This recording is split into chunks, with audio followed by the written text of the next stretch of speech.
వేదిక పైన ఆసీనులైన మనందరికీ స్ఫూర్తిదాయకమైన నాయకులు, మన గౌరవ ప్రియతమ భారత ప్రధాని నరేంద్ర మోదీ గారికి 5 కోట్ల ప్రజల తరపున మనందరి తరపున వారికి మనస్ఫూర్తిగా హృదయ నమస్కారాలు తెలియజేసుకుంటూ స్వాగతం పలుకుతున్నాను.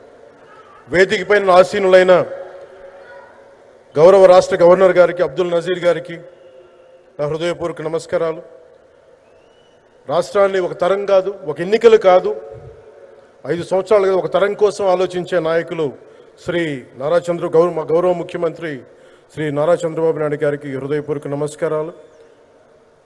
అలాగే వారి తండ్రి అడుగుజాడల్లో సమర్థవంతంగా తనకిచ్చిన అన్ని శాఖల్ని సమర్థవంతంగా నిర్వహిస్తున్న యువ నాయకులు లోకేష్ గారికి నా హృదయపూర్వక నమస్కారాలు. వేదిక పైన ఆసీనులైన కేంద్ర మంత్రివర్యులందరికీ, సహచర మంత్రివర్గ సభ్యులకి, ఇక్కడికి విచ్చేసిన శాసనసభ్యులందరికీ పేరు పేరు నా హృదయపూర్వక నమస్కారాలు.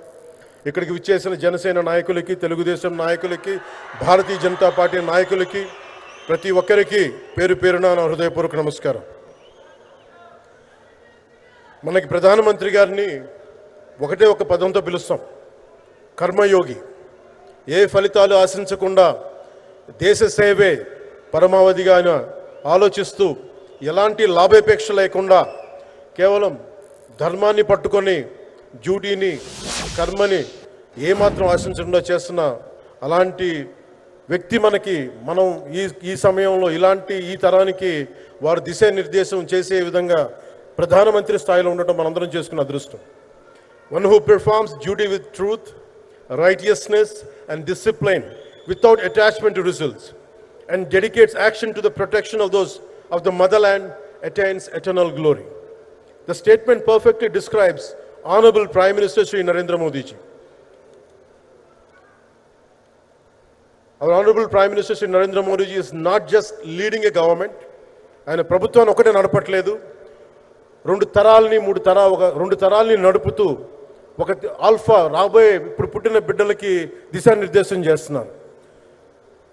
అలాంటి మన ఆత్మనిర్భర్ భారత్ ఎవరి మీద ఆధారపడకుండా దేశం తలెత్తి చూసేలాగా మేము సేవకులం కాదు, మేము భాగస్వామ్యం వహిస్తాం.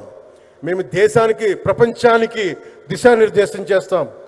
భారత్ అగ్రగామి, అంతేగాని కూర్చోబెట్టి చేతులు మడుచుకొని మేము భయపడతా ఉండే దేశం కాదు. తలెత్తుకొని పొగరగా, ఒక దేశపు జెండా ఎంత పొగరుగా ఉంటుందో అంత పొగరుతోటి భారతదేశాన్ని ప్రపంచ పటంలో నిలబెట్టిన మోదీ గారు మనకి ఈ రోజున ఈ కార్యక్రమానికి విచ్చేసి, ప్రత్యేకించి మొన్న గూగుల్ వచ్చింది, అలాగే ఈ రోజున ముఖ్యంగా దాదాపు 13,000 కోట్ల పైచిలుకుతోటి ఈ రోజున మనకి పెట్టుబడులు వస్తూ ఉన్నాయి. దాంట్లో ప్రత్యేకించి ఉరవకంలో 4,000 కోట్ల రూపాయలు పెట్టుబడి మనకి. ప్రత్యేకించి ఈ రోజున మనకి జిఎస్టీ పన్నులు ఎప్పుడు పెరగడమే తప్ప ఇప్పుడు తగ్గవు. అలాంటి పన్నుల భారాన్ని మనకి మోదీ గారు వచ్చాక దాదాపు ప్రతి కుటుంబానికి సంవత్సరానికి, ఇందాక సోదరు లోకేష్ గారు చెప్పినట్టుగా, ఒక 20,000 రూపాయలు ఆదా చేసుకునే అవకాశం కలుగుతుంది. ఇది జిఎస్టీలో విద్య కానీ వైద్యం ఖర్చులకు భారం నుంచి సామాన్యులకు ఉపశమనం కలిగిస్తుంది. ఆరోగ్య బీమా, జీవిత బీమాపై జిఎస్టీ పూర్తిగా తొలగించడంతో పాటు వార్షిక ప్రీమియం 3,000 నుంచి 4,000కు తగ్గి అందరికీ ఇది అందుబాటులో ఉంటుంది. అలాగే విద్యార్థులకు కావచ్చు, ఇలాంటి ప్రతి ఒక్కరికి కూడా అన్ని రంగాల వాళ్ళకి ప్రత్యేకించి మనకి జిఎస్టీ వల్ల లాభాలని అందరికి అందించేలా ముందుకు తీసుకెళ్తే ప్రతి ఒక్కరికి, గౌరవ ప్రధానమంత్రి గారికి, దీనికి సహకరించిన గౌరవ ముఖ్యమంత్రి శ్రీ నారా చంద్రబాబు నాయుడు గారికి, ప్రతి ఒక్కరికి నా హృదయపూర్వక ధన్యవాదాలు తెలుపుకుంటూ,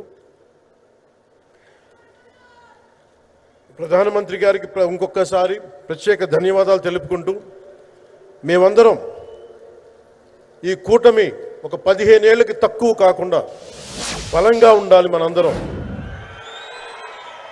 ఎంత బలంగా ఉండాలి అంటే ఇది తప్ప ఇంకెవరికి ఏది రాదు.